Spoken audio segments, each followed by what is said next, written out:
Hey guys, welcome back to another tutorial. This week we have another cake challenge piece because the Brigadiers in my online cake community voted for the theme Celestial Magic. I've popped on screen the mood board that we're working from. They can either choose to use the mood board or just the name of the theme to come up with their piece. Don't forget to stick around at the end of the video to vote for your favourite in the comments below.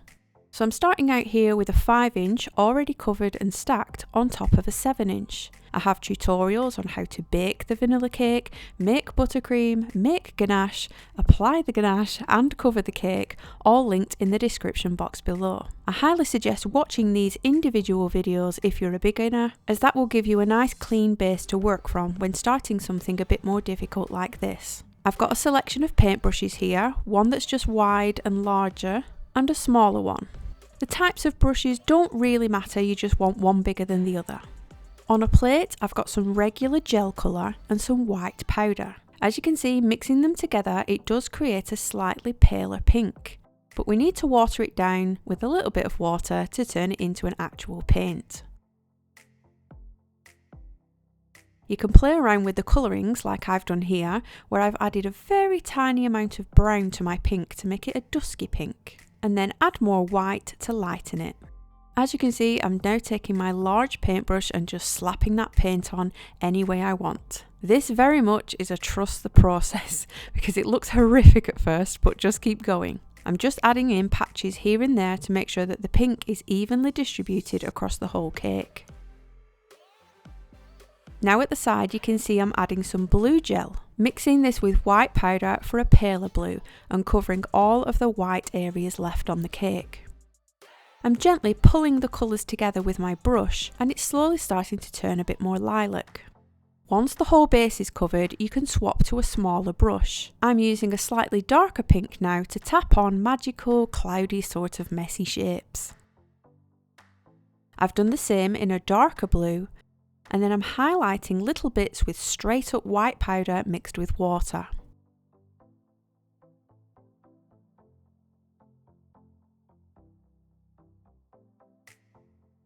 I'm then taking an even finer brush to wiggle on some lines, and then adding a touch of gold. I haven't used this gold before, I am playing around with a few different ones at the moment, but this one is Sweet Sticks and it's the antique gold. I'm tipping this out onto a plate, and this is one I don't mix with water. I use lemon extract, as you will get a better finish with it. Once I've got my wiggles on, I've added some dots here and there, and I'm just literally making this up as I go along. Finally, we want a little bit of texture on there, so I'm dabbing my finger into some sugar crystals and sticking them against the wet paint. That's me done with the base now. We're going to be creating the topper. I've just found myself a container that is smaller than my 5-inch round cake, and I'm using this armature wire. I do love this stuff because, as you can see, it's very bendy and flexible, but it holds its shape wherever you bend it. You can buy these in coils from Amazon and they're easily cut down to size with wire cutters. Don't forget to check the description box below for everything I use. I'm just using my tub as a guide to create a small circle. And you want to make sure that it's much smaller than your top tier.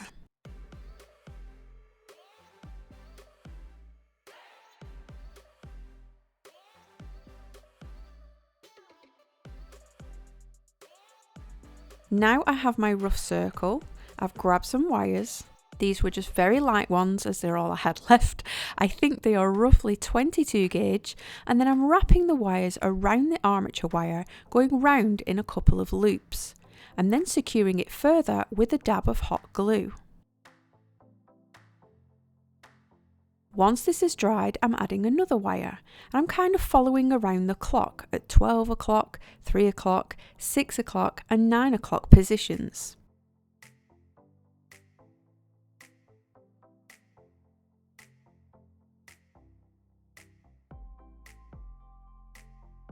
Once you have those 4 on, you can add 2 more wires in between them for the 5 past, 10 past, 20 past, 25 past, etc. This just helps to keep everything evenly spaced. Once you have them all done, you have this crazy ass looking wire sculpture, which is basically just an armature wire ring with lots of thin white ones sticking out of it. As these wires are making it a bit difficult for me to place it on top because they're so long, I'm just nipping them down a little bit, but still keeping them fairly long. And I'm also pushing them up out of my way a little bit.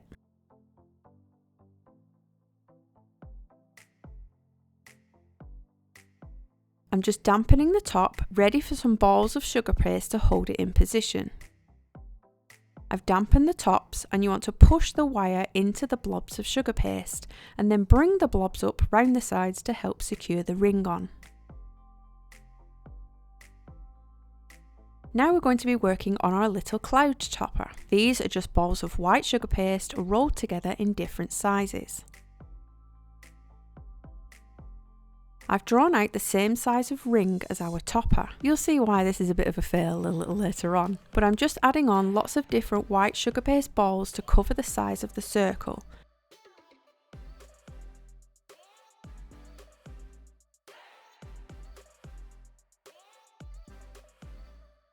Dampening the whole thing and then covering it in some white paste.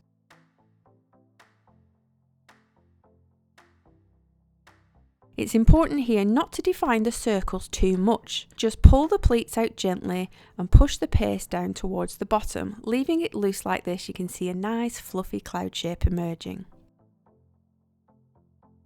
I'm cutting around the bottom, leaving a little bit of a lip so that when we flip this over, we can push that lip over the excess.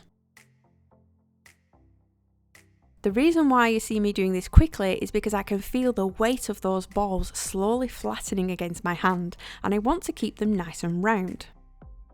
You could do the same thing here with polystyrene balls if you wanted to keep it more lightweight.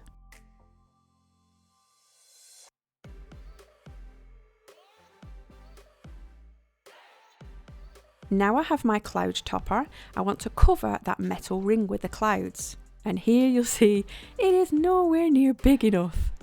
But that's easily fixed, as I'm then going to push those balls down gently over the wire and then fill in any gaps with individual white balls. It still looks pretty cute. Now I'm adding in the topper. This one was made by a brigadier called the Maker Fox. I'll leave them linked below, but this was included in a recent cherry mail, which is a box of surprise goodies we send out in the post for those who want to order one in the brigade. This finishes it off really nicely, and that acrylic post makes it nice and easy to insert.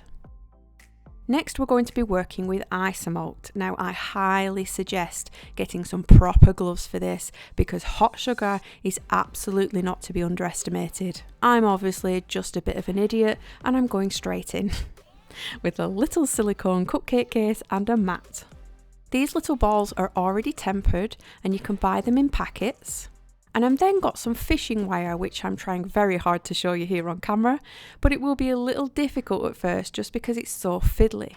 I have just melted my Isomalt in the microwave and then I'm picking some up on a cocktail stick and dribbling little dots right on top of that fishing wire. You do have to work quickly as the Isomalt will start to set. And here you can see I only managed to get 2 blobs on before I had to remelt the whole thing in the microwave. If you're lucky, you might get to 4 or 5 dots at a time the faster you get at it. Once dry, you should be able to pull them off your mat and you'll see now they look like little raindrops on top of your fishing wire. You can go one step further and add some sprinkles if you like. I have these gold stars which I'm just attaching with another drop of Isomalt in between some of the balls.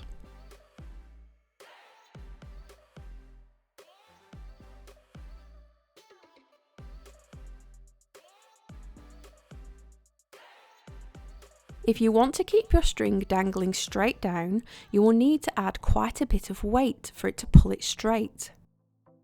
You just want to hold your string up against the wires to see how far you want it to dangle down. I'm just tying mine to the wire with a knot, snipping the size of the wire down so that it's sitting on the very end and then curling the end of the wire over to encapsulate the wire knot. Here you can see a little bit of a closer look. You just want to make sure your Isomalt is dangling freely away from the cake. I've gone ahead and started making some more. You might find it useful to hold your fishing wire down with something to stop it from moving as you add your small balls on. They do dry pretty quickly, and you can see they look pretty clear until I pull them away from the mat, and they've got more of a white bead look. And then going around adding different lengths to create different effects. And yes, it took a very, very long time. And after the first 3 strings, I was questioning why I even started this in the first place, but it does look pretty cool. You just want to make sure the wires are far enough away from the cake so that they don't rest on it. It reminds me a little bit of those old oil lamps where the oil drips would run down the wires. Don't forget to spray your Isomalt with a little bit of clear glaze varnish to stop them getting sticky. I hope you enjoyed this tutorial. Now make sure to stick around to see the Brigadier's entries and vote for your favourite in the comments below. Thanks guys, see you soon.